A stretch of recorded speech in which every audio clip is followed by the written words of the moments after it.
In the bustling heart of London lived Charles Strickland.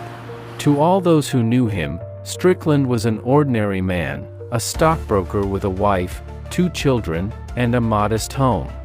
His life was a mix of routine and respectability. But on one crisp autumn evening, Strickland simply vanished. He left behind nothing but a brief note to his wife, announcing that he had gone to Paris to paint. The news spread through his social circle, leaving everyone in shock.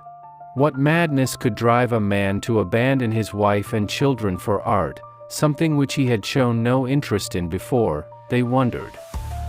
In Paris, Strickland's life was the complete opposite of his former life.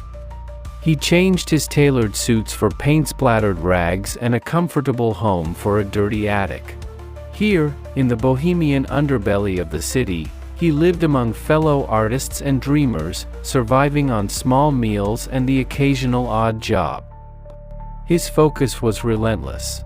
He painted with an intensity that bordered on the divine, as though some otherworldly force possessed him. One of his few friends was Dirk Struve, a kind but mediocre Dutch painter who saw genius in Strickland's work.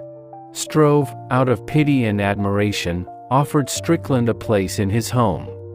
Strickland accepted, only to repay the kindness with betrayal. He seduced Struve's wife, Blanche, a fragile beauty drawn to Strickland's raw, untamed energy. The affair ended in a tragedy. Strickland, indifferent to Blanche's devotion, discarded her as easily as he would discard a used paintbrush.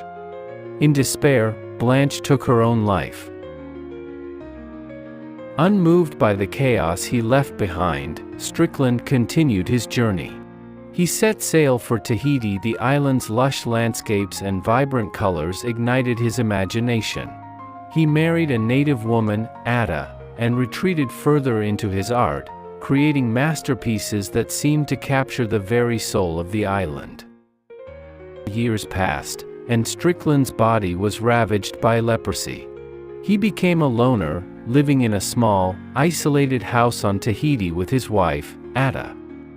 Even as his health deteriorated, his creative spirit burned with undiminished intensity. He painted with a feverish energy, covering the walls of their home with paintings that captured a heavenly vision. A journalist from Europe, intrigued by rumors of a mysterious artist who had abandoned Paris for Tahiti, traveled to Strickland's remote home hoping for an interview. Upon entering, he was struck by the haunting beauty of the paintings that covered the walls, vivid, primal scenes that seemed to pulse with life and reflect an inner vision beyond his comprehension. The reporter, deeply shaken by what he saw, left only with his memories. In his article, he would attempt to capture the power of Strickland's work, though he knew no words could truly convey the force of the art he had encountered. In his final days, weakened but resolute, Strickland made one final request to Ada. He instructed her to destroy all his paintings after his death, fearing they would be misunderstood or lose their purity if exposed to the wider world. After Strickland's death, Ada honored his final wish. In a single, mournful ceremony, she set fire to their home, and the vivid wall paintings disappeared in a wave of flames and smoke, as fleeting and profound as the man who had created them. The masterpieces he had poured his life into perished in the fire. Charles Strickland died in obscurity, unknown and uncelebrated, yet his fierce commitment to art left an indelible mark on those who had known him. Strickland's story became a legend, a tale of a man who sacrificed everything to chase an elusive vision, reaching for the moon with no regard for earthly limits.